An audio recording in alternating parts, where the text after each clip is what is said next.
SOS International जिंदाबाद, SOS International जिंदाबाद, SOS International जिंदाबाद।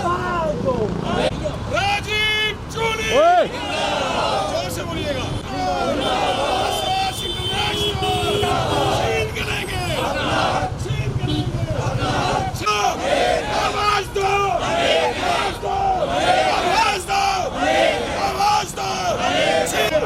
राजीव चोली, राजीव चोली, राजीव चोली, राजीव चोली,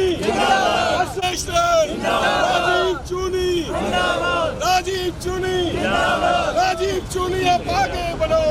सर, आज 22 अक्टूबर है। आज का दिन काला दिवस के रूप में मनाया जाता है क्योंकि कबायलियों ने जम्मू कश्मीर पर हमला किया था। क्या हालात आज भी जस के तस हैं या आप उसमें कुछ बदलाव देख रहे हैं इतनी सरकारें बदलने के बाद भी? देखें, एक तो पाकिस्तान बनने के फ़ौरन बाद पाकिस्तान 14 अगस्त तक बन गया था। 14-15 अगस्त तक पाकिस्तान हिंदुस्तान बन गया था।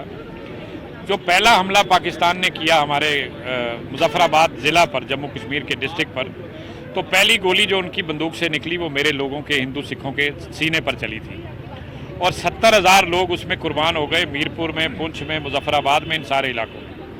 और आज भी हम लोग जो हैं वहाँ से लाकर कैंपों में बिठाए गए थे, कैंपों में ही बैठे।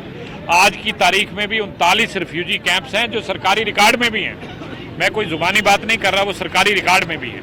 इनको बेहतर ज़िंदगी जीने का अधिकार था जिसको हम चूक गए, जो हम नहीं दे पाए। मैं समझता हूँ सरकार एक हो या दूसरी हो, ये सभी जिम्मेदार हैं और हम पार्लियामेंट में बड़े बड़े रेजोल्यूशन पास करते हैं। मैं समझता हूँ कि उसको ग्राउंड पर भी इम्प्लीमेंट करना चाहिए। पाकिस्तान को घेरने के लिए बड़ा आसान तरीका था कि हमारा इस्तेमाल किया जाता, क्योंकि हम पाकिस्तान के पहले विक्टिम हैं और विक्टिम तैयार है पाकिस्तान के खिलाफ किसी भी अदालत में जाकर गवाही देने के लिए और कहीं भी जाकर खड़े होने के लिए, लेकिन हमारा इस्तेमाल नहीं किया गया। आज पाकिस्तान और चाइना मिलकर, चाइना पाकिस्तान इकनॉमिक कॉरिडोर बना रहे हैं।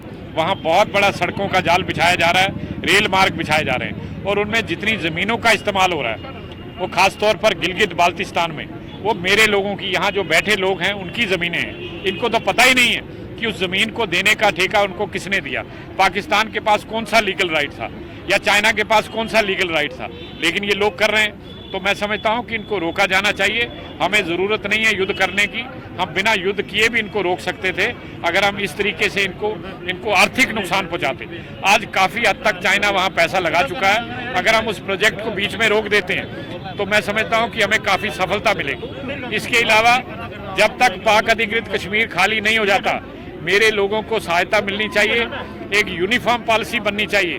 तब तक इन लोगों को आप ऑक्सीजन का सिलेंडर लगा दें, ये सांस लेते रहें। और सबसे बड़ी बात ये है, जिस मेंटल ट्रामा में मेरे लोग जी रहे हैं, जिस तरीके से ये अपने लोगों को गवा कर वहाँ आए थे, उनका अंतिम संस्कार नहीं कर सके थे, उसका मुआवजा देने की औकात किसी सरकार में नहीं है, लेकिन इनकी मदद की जा सकती है, इनको खड़ा किया जा सकता है।